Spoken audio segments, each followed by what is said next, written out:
그러게요. 대통령직에서 내려온 지 파면 26일 만입니다. 오늘 오전부터 윤석열 전 대통령의 사저 아크로비스타 검찰의 강제 수사가 시작이 됐습니다. 오늘 오전 모습이고요.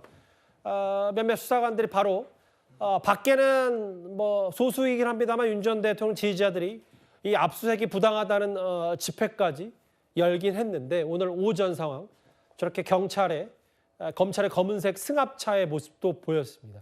허준 변호사님, 이 압수수색 강제 수사는 이 최근에 불거진 건진법사 관련인 것 같아요. 그렇습니다. 이번 압수수색을 영장을 발부받은 혐의 자체는 김건희 여사나 윤석열 전 대통령에 대한 혐의가 아니라 표면상으로는 건진법사라고 알려진 전성배 씨의 청탁금지법 위반 혐의에 수반해서 발부받은 영장으로 지금 윤석열 전 대통령이나 김건희 여사가 참고인으로서 굉장히 관련도가 높은 인물이기 때문에 이들의 사저에 대한 압수수색 영장이 발부가 돼서 오늘 집행이 된 것으로 보입니다. 6시간 정도 압수수색을 했다고 하고요. 영장에는 목걸이가 적시가 되었고 김건희 여사의 휴대전화까지 확보했다는 속보를 확인을 했습니다.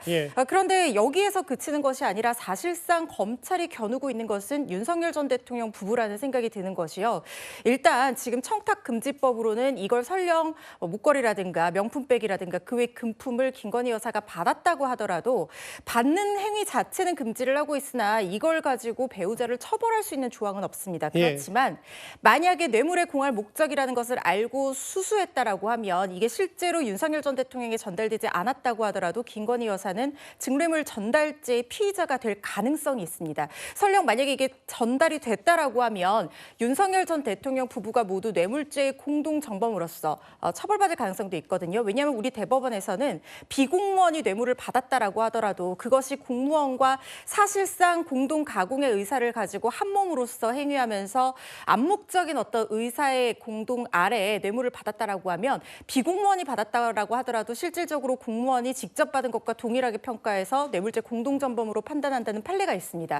아마 이 부분까지 검찰에서는 열어두고 수사를 진행할 것이라는 생각이 듭니다.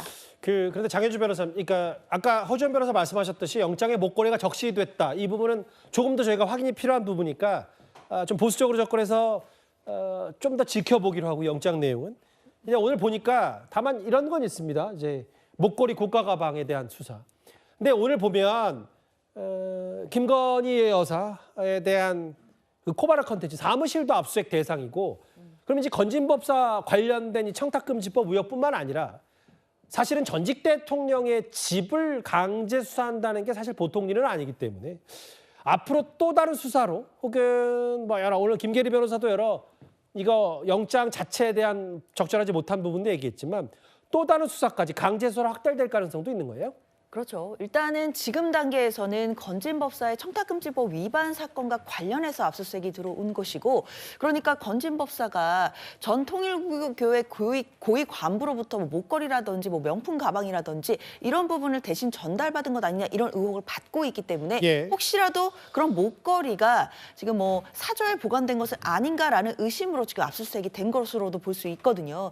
지금은 그런 상황이기는 하지만 앞으로 뭐 압수수색물을 확보하는 그 내용 따라서 또는 관련된 수사가 진행되는 여부에 따라서 관련돼서 윤석열 전 대통령 부부가 피의자로 입건되는 경우도 생각해 볼 수 있는 것이고요. 그런 가능성이 만약에 실제로 이루어진다라고 한다면 더 높은 강도의 강제 수사까지 이루어질 가능성도 얼마든지 열려 있는 상황입니다. 알겠습니다. 윤 전 대통령 측은 뭐 이거 참고인에 대한 압수수색이고 영장이 뭐 형편없다는 취지의 얘기까지 한 것 같은데요. 오늘 정말 이례적인 전직 대통령 사저에 대한 압수수색 얘기까지 길지 않게 만나봤습니다.